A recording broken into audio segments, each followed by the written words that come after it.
This will be an easy incline. Okay, the shirt's already inside out. It is 100% cotton, been soaked in soda ash for at least 20 minutes and then spun out until it's just damp. And I have marked the center lines for everything. I am flipping this for symmetrical, so I do have a video specifically for how to do this flip where the sleeves go into each other and everything so that you could get good symmetry. Basically, you put the sleeves into each other and fold the shirt in half. It looks like it's a difficult thing the first time, but you get the hang of it after a while.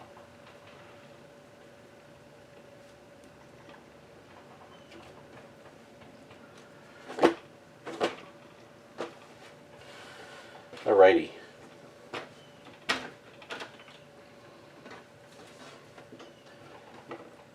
Get this as smooth as I can.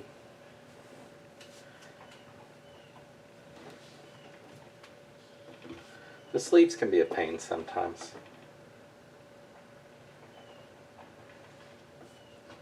There we go. Okay.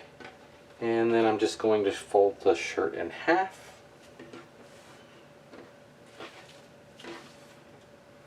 Let me flip it this way.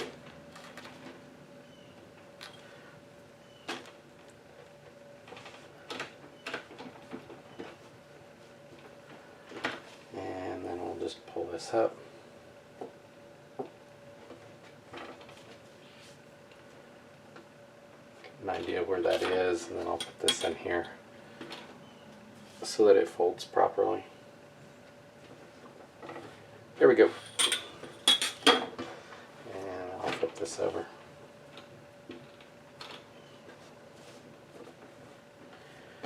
Okay, and then I'm just going to fold or do accordion folds on a diagonal. These are pretty big. These are, well, let's see, 1.5 inches tall. These are pretty large.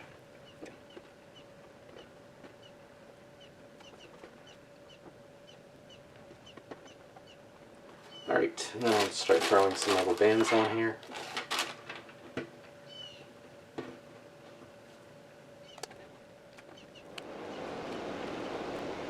And then touch this up down here as needed, since that's quite a bit thicker with all the extra folds, not folds, seams. Okay, crease that a little.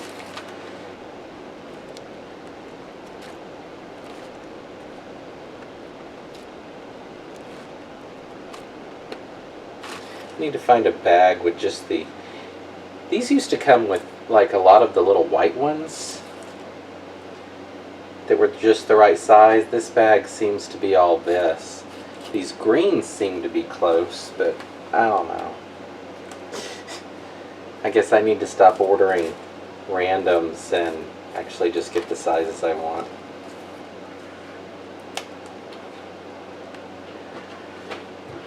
Alright.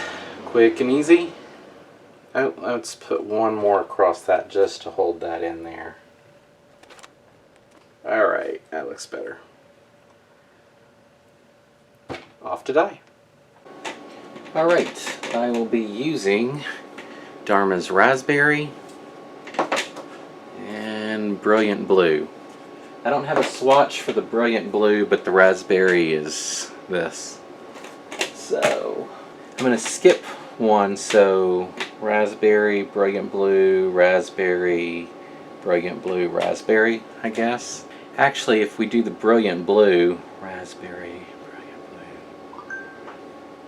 Blue, I'll get more of the reds, which is what I'm looking for. So that'll work. We'll go ahead and start with the Brilliant Blue.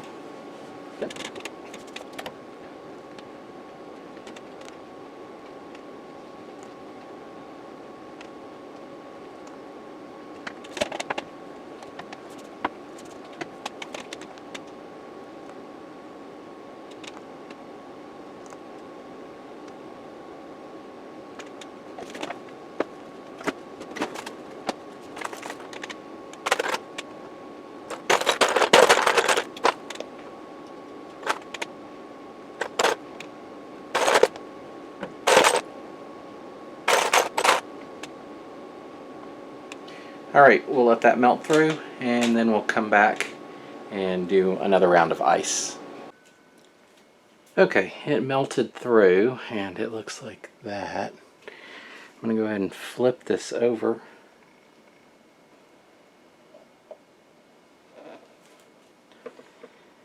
And we're going to dye the back. And for the back, I think I'm going with Plum Blossom. I'm going to ice it first, well, soda ash, ice, and then cover the entire thing with the Plum Blossom.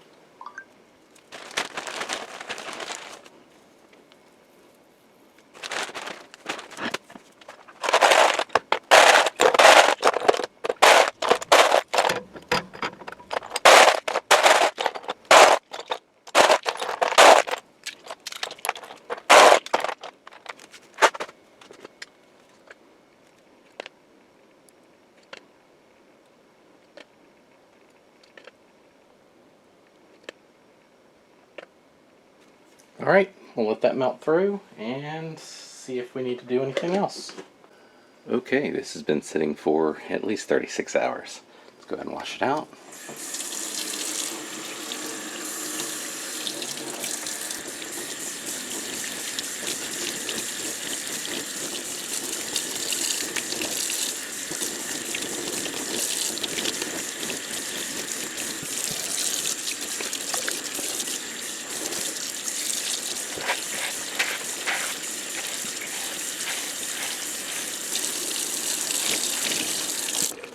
Okay.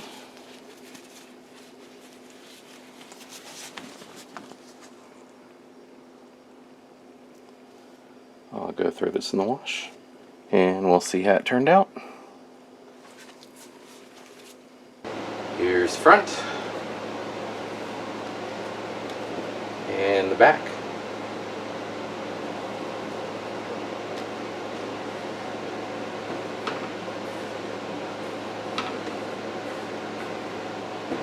First, if you're interested in purchasing this shirt, it's on my Etsy store.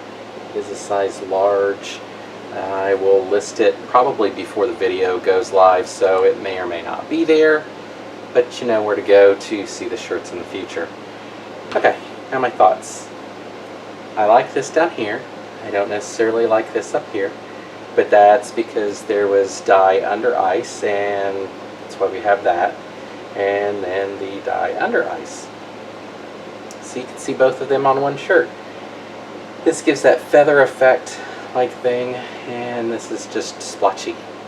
So, which do I prefer? Obviously this, since I'm talking nice about the dye under ice. I mean dye over ice. What are your thoughts? Other than that, I mean there's a few splotchy things, but that comes from ice dyeing. Overall, I'd probably wear it. I think it looks okay. The back, I say, looks better simply because it's, I don't know, you've got this in the center and I really like that. What are your thoughts? Let me know down below. If you have any suggestions or other comments, leave those as well. Until next time, thanks for watching.